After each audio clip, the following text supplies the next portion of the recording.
In Matthew 15, a Gentile, a Canaanite woman, desperate for her suffering daughter who was possessed by a demon, the Bible tells us, came to Jesus pleading with him to heal her daughter. Well, how did Jesus respond? Well, he ignored her. He just kept walking. He acted like she wasn't even there. But she was persistent, and she just kept crying and even knelt before Jesus right in his path. Well, the disciples became indignant. They were annoyed, and they said, "Send her away, for she keeps shouting after us." Jesus then said, "I was sent only to the lost sheep of the house of Israel." In other words, she's not my problem. But the woman kept on. "Lord, help me," she screamed.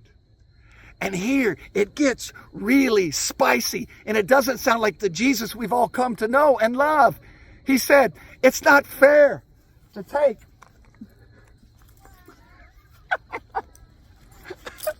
it's not fair to take the children's food and throw it to the dogs." You heard that right. She was asking for mercy, and he called her a dog. Well, with such an insult, most people would just walk away, but not this woman.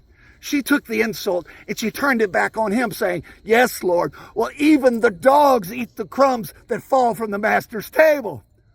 Well, with that response, the game was changed. Suddenly, everything shifted, and Jesus looked at her and answered, "Woman, great is your faith. Let it be done for you as you wish." And her daughter was instantly healed. Well, Jesus, fully God, was also fully human, and he embraced his humanity.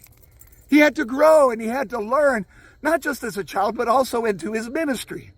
And I don't think that was a sign of weakness or any sort of imperfection.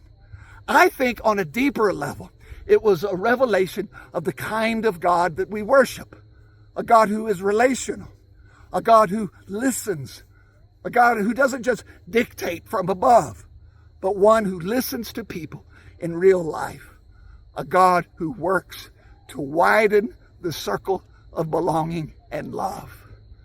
What glorious good news that is. Amen.